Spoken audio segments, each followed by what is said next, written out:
Welcome to the deep dive. Today, we're really going deep, conceptually deep, into quantum mechanics. It's this theory, right? Incredibly precise, it works amazingly well for predictions. But then you ask, okay, what does that actually mean for reality? And things get, baffling. We're not crunching the numbers today. We're wrestling with the big philosophical questions it throws at us. Yeah, it's fascinating, isn't it? Because quantum mechanics is, you could argue, the most successful scientific theory we've ever come up with. I mean, the experimental results match the predictions with just mind-blowing precision. But here's the kicker. The real core problem we're exploring today, basically, no one agrees on what it means, what it says about the world. That's pretty staggering. Our best theory, and we don't know what it's telling us about reality itself. So what is it specifically about quantum mechanics that causes this huge disagreement? Where does the confusion actually start? Well, at its heart, you've got this thing called the wave function. Think of it like a mathematical description that holds all the possible states a system, like a particle, could be in. And crucially, it includes the probabilities of finding it in each state if you were to, measure it. And this wave function, it evolves. It changes over time really smoothly, deterministically. It follows an equation called the Schrödinger equation. Okay, so far so good. Smooth evolution, predictable change. Sounds almost classical in a way. Yeah. But then measurement happens. And that's where things get weird, right? The smooth wave function seems to just, bam, collapse into one definite answer. Exactly. That's the jump. Imagine a particle that mathematically is described as being in a superposition, like it could be in location A and location B simultaneously. The wave function covers both possibilities, but the moment you actually look for it, you measure its position. It just shows up in A or B, never both. The wave function, which held both possibilities, seems to instantly collapse down to just the one reality you observed. So it's like before we look, it's fuzzy. Cloud of possibilities. That's one way to think about it, yeah.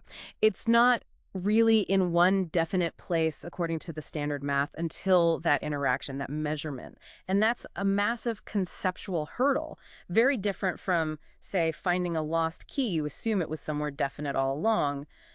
Quantum mechanics challenges that intuition. It really does make you stop and think. Yeah. Could our looking, our measuring, actually be part of what makes reality concrete? So yeah, this raises huge questions like, what is this wave function? Is it a real thing out there? Or is it just, a calculation tool? Yeah. About what we know? And maybe the biggest one. What does it mean if reality itself seems to shift depending on whether we observe it? And that's exactly why we have these different interpretations. They're basically attempts by physicists and philosophers to build a coherent story around this weirdness, trying to make sense of what the successful math is actually telling us about the world. Okay, let's dive into them. The first one usually mentioned is the Copenhagen interpretation, the traditional view. Yes, sort of the default for a long time. Copenhagen basically says, look, the wave function isn't describing reality directly, it's describing our knowledge of reality. So reality itself isn't definite, isn't settled until we make an observation. The observation forces the outcome. But that raises immediate questions, doesn't it? What counts as an observation? Does it have to be a conscious person? Or just a Geiger counter clicking? Where's the line? Are humans somehow special in this? That's a really thorny point, and honestly, there's debate even within the Copenhagen camp. Generally, the idea leans towards interaction with a macroscopic system, a measuring device. It doesn't have to be consciousness, but the boundary between the quantum system and the classical measuring devices, well, it's notoriously fuzzy in this interpretation. Okay, so Copenhagen says reality waits for measurement. But what if we just say, no collapse? Forget the collapse. That takes us to the many worlds interpretation, which sounds, frankly, wild. It is pretty bold, yeah. Many worlds says the wave function is real and it never collapses, ever. Instead, every single possible outcome of a quantum measurement actually happens. Each outcome happens in its own separate parallel universe that branches off at the moment of measurement. So back to Schrödinger's famous cat in the box. In Copenhagen, observing decides if it's alive or dead. But in many worlds, both happen. Exactly. The universe splits. In one branch, the cat's alive. In another identical branch, up until that point, the cat's dead. No collapse needed. Just this constant, infinite branching of reality every time a quantum event could go multiple ways. Wow. So every quantum coin flip, every radioactive decay creates new universes. The scale is just mind-boggling to consider. It certainly is. It solves the measurement problem by basically taking the wave function completely literally, but the price is, well, an unbelievable number of parallel worlds. Okay, what else is on the table? You mentioned objective collapse theories. Right. These are different. They say maybe the wave function is real and it does collapse, but it doesn't need an observer. The collapse is a real physical process happening randomly, objectively, on its own.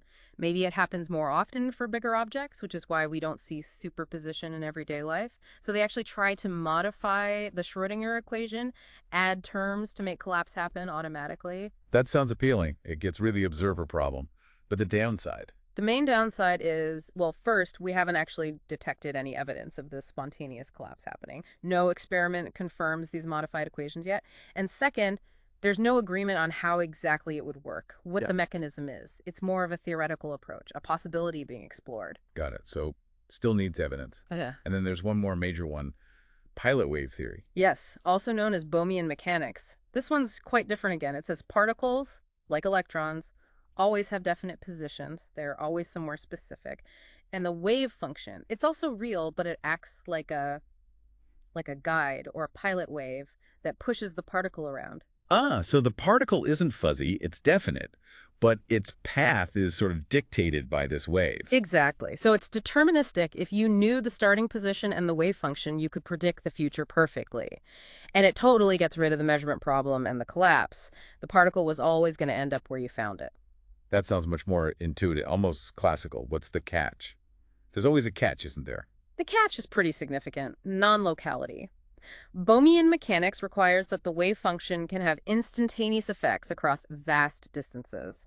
Measuring a particle here can instantly influence its paired particle way over there, faster than light could travel. Einstein famously disliked this, called it spooky action at a distance. Pilot wave theory embraces it fully. Spooky action. Okay. So to sort of wrap our heads around this whole thing, Yeah, the core dilemma, really, is you have this incredibly powerful theory, quantum mechanics. It works like a dream for predictions.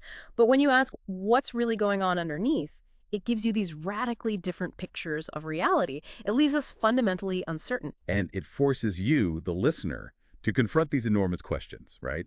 Like, is the universe fundamentally random based on probabilities? Or is it deterministic underneath? Are we living in just one universe? Or are we just one branch in an infinitely splitting multiverse? And what is the role of us, the observers? Are we just watching the show, or are we somehow part of the act? Exactly. And that's why philosophers find quantum mechanics so incredibly rich. It's not just physics anymore. It pushes us to think about what science can tell us about reality. What even counts as a good scientific explanation? Should we demand that our theories give us a literal picture of what is? Or is it enough if they just, help us predict things accurately? It's a deep epistemological question, too.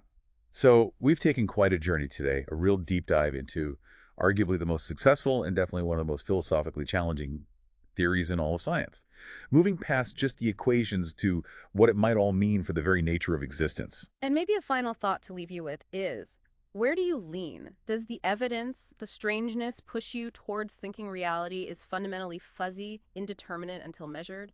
Or are you perhaps more inclined to think it's all about us? That quantum mechanics is ultimately a theory about information, about what we can know, rather than a direct description of what is, something to ponder.